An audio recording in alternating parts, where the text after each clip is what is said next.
Hello বন্ধুরা, কেমন আছো তোমরা সবাই? আশা করি সকলে ভালো আছো। নতুন ভিডিওতে সকলকে স্বাগত জানাই। তো তোমরা এখানে দেখতে পাচ্ছ মডেল কোশ্চেন পেপার 9। এটা হচ্ছে জিওগ্রাফির। তোমাদের পরে যেই কটা বাকি ছিল সেইগুলো আস্তে আস্তে দিয়ে দিব। প্রতি সপ্তাহে দুটো করে পেয়ে যাবে, 3টে করে। তো আমরা চলে আসবো সরাসরি বিভাগ খতে। জিওগ্রাফি মডেল কোশ্চেন পেপার 9-এর যে বিভাগ খটা আছে, তো এখানে কথা না বাড়িয়ে ভিডিও শুরু করব। তো এখানে দেখতে পাচ্ছ 2.1 দাগে, 2 দাগে যেটা বলা হয়েছে, 2.1 দাগের নিম্নলিখিত বাক্যগুলি শুদ্ধ হলে পাশে সু এবং অশুদ্ধ হলে পাশে অ লেখো। যে কোনো 6টি, প্রতিটি প্রশ্নের মান হচ্ছে 1। তো এখানে 2.1.1 দাগে যে প্রথম প্রশ্নটি আছে, নদীর উচ্চগতিতে একটি বিশিষ্ট ভূমিরূপ হলো মন্তকূপ। এটা স্বাভাবিকভাবে সবাই জানো, উত্তর হবে এটি শুদ্ধ। 2.1.1 উত্তর হবে হচ্ছে শুদ্ধ। পরবর্তী প্রশ্ন 2.1.2, আরবি ভাষায় শিপ কথার অর্থ তরবারি। তো 2.1.2 দাগের উত্তর হবে হচ্ছে শুদ্ধ। পরবর্তী প্রশ্ন 2.1.3 দাগে ভ্যান এলেন বিকিরণ দেখা যায় ম্যাগনেটোস্ফিয়ারে।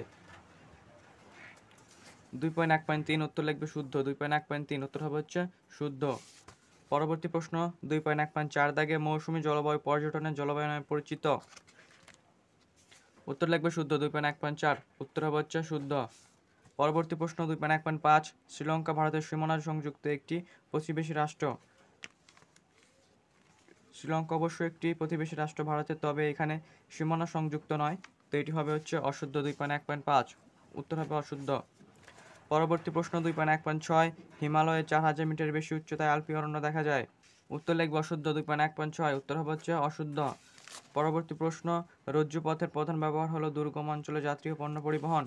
2.1.7 উত্তর হবে শুদ্ধ। তো পরবর্তী 2.2 দাগে আমরা চলে আসবো। এখানে যেটি বলা হয়েছে, উপযুক্ত শব্দ বসিয়ে শূন্যস্থান পূরণ করে যে কোনো 6টি। এখানে প্রতিটি প্রশ্নের মান হচ্ছে 1। তো এখানে 2.2.1 দাগে যে প্রথম প্রশ্নটি তোমরা দেখতে পাবে, ভূমিরূপ বিদ্যায় গেট শব্দটি প্রথম ব্যবহার করেন ড্যাশ। উত্তর লিখবে জি.কে. গিলবার্ট। উত্তর হবে হচ্ছে জি.কে. গিলবার্ট। পরবর্তী প্রশ্ন 2.2.2, ঊর্ধ্বমুখী উপত্যকা বায়ুকে ড্যাশ বায়ু বলে। উত্তর লিখবে অ্যানাবেটিক বায়ু বলে। উত্তর লিখবে হচ্ছে অ্যানাবেটিক বায়ু বলে। পরবর্তী প্রশ্ন 2.2.3, ভরা কোটালের সময় সমুদ্রের জল প্রবল বেগে মোহনা দিয়ে নদীতে প্রবেশ করে একে বলে ড্যাশ। উত্তর লিখবে বান ডাকা। উত্তর লিখবে হচ্ছে বান ডাকা। 2.2.3। পরবর্তী প্রশ্ন 2.2.4, মণিপুরে অবস্থিত মিষ্টি জলের হ্রদের নাম হলো ড্যাশ। উত্তর লিখবে হচ্ছে লোকটাক হ্রদ। 2.2.4 উত্তর লিখবে হচ্ছে লোকটাক হ্রদ। পরবর্তী প্রশ্ন, ড্যাশ শহরকে দক্ষিণ ভারতে ম্যানচেস্টার বলা হয়। সবাই জানো, উত্তর হবে কোয়েম্বাটুর। উত্তর হবে হচ্ছে কোয়েম্বাটুর। পরবর্তী প্রশ্ন 2.2.6, ড্যাশ শহরকে আরব সাগরের রানী বলে। উত্তর লিখবে কোচি। উত্তর লিখবে কোচি। পরবর্তী প্রশ্ন 2.2.7 দাগে নাসা ড্যাশ এর মহাকাশ সংস্থা। উত্তর লিখবে হচ্ছে মার্কিন যুক্তরাষ্ট্র। 2.2.7 উত্তর হবে মার্কিন যুক্তরাষ্ট্র। তো এই হচ্ছে 2.1 ও 2.2 দাগ। আসবো আমরা পরবর্তী 2.3 দাগে। এখানে চলে আসবো। প্রথম প্রশ্ন এখানে বলা হয়েছে একটি বা দুটি শব্দ উত্তর দাও। তো 2.3.1 দাগে যে প্রথম প্রশ্নটি আছে, হিমবাহের উৎপাদন প্রক্রিয়ায় সৃষ্ট একটি ভূমিরূপের নাম লেখো। উত্তর লিখবে গ্রাব রেখা।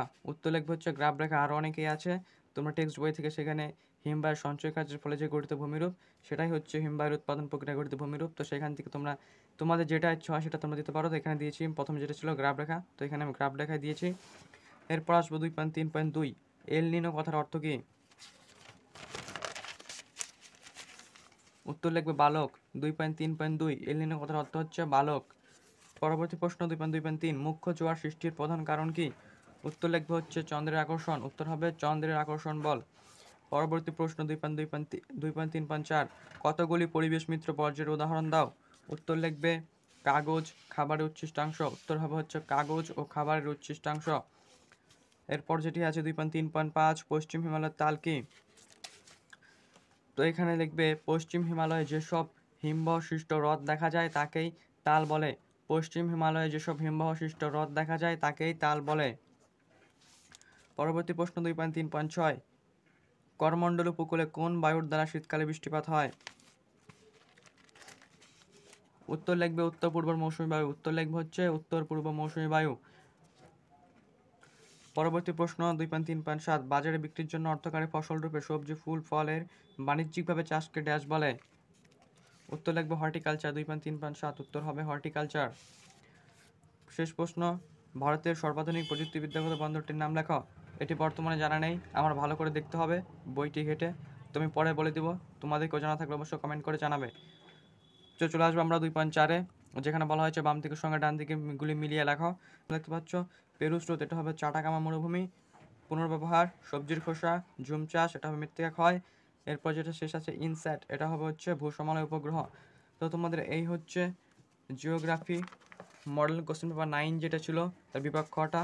MCQ টাইপের যে শর্ট প্রশ্নগুলো বা 1 দাগের যে প্রশ্নগুলো 1 নম্বরের ছিল সম্পূর্ণ সমাধান করে দিলাম। ভিডিওটি ভালো লাগে অবশ্যই লাইক শেয়ার সাবস্ক্রাইব করে দেবে, বেল আইকনটা অবশ্যই প্রেস করে রাখবে পরবর্তী ভিডিও পাওয়ার জন্য। তো দেখা হচ্ছে পরবর্তী ভিডিওতে, ভালো থেকো তোমরা সবাই।